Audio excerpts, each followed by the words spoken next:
Stephanie Dobson is back with us again this week. Stephanie is a local lawyer and mediator. And Stephanie, we've been talking this past week, we were talking about the changes to the Divorce Act. That is going to continue today. We're doing this as a three-part series because there's so much to be covered. So Stephanie, first of all, can you tell me what is going to be covered in each part?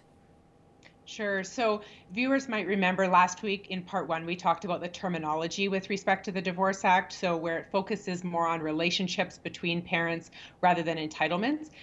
In part two today, we're going to be talking about the phrase, the best interests of the child, and how that relates within the current Divorce Act. There's been a change from the old Divorce Act in the way it was laid out.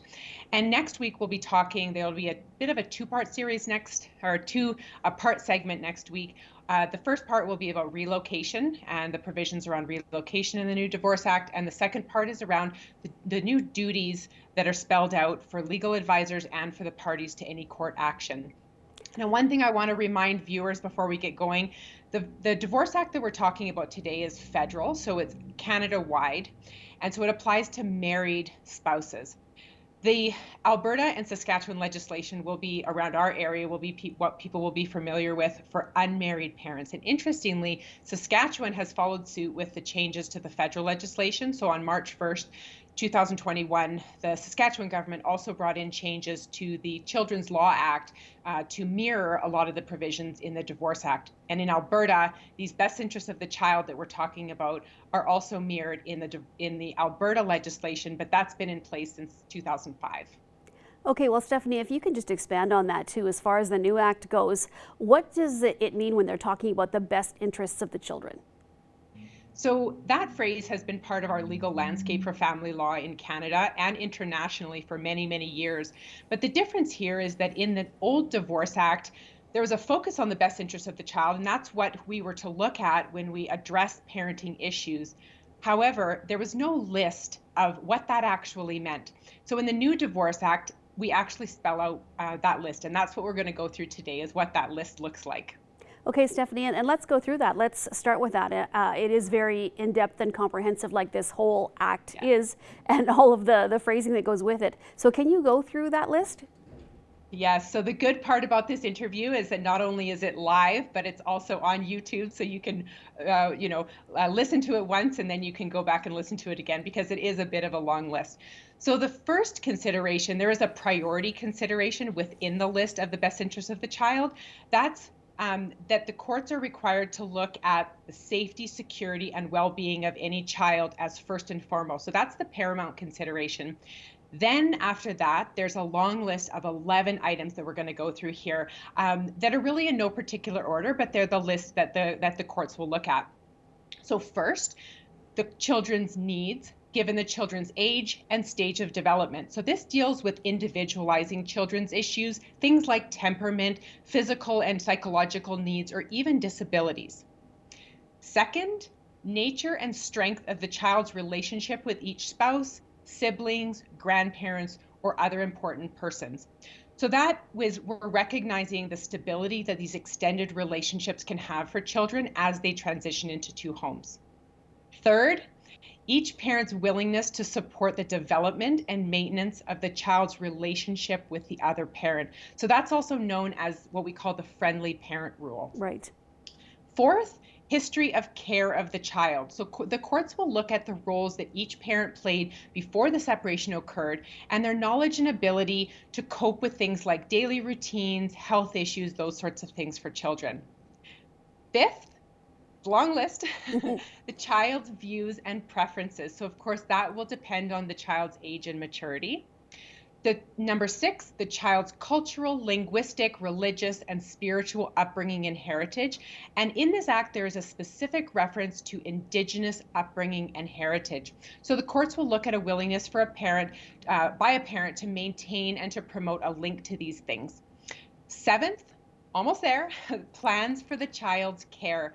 So the courts will consider any parenting plans that the parents have made in advance of getting to court, or even what one parent proposes as the parenting plan. Number 8, the ability and willingness of a parent to meet the needs of a child. So that focuses on whether a parent is unwilling or unable to handle, or willing or able, of course, to handle the health, safety, or well-being of a child.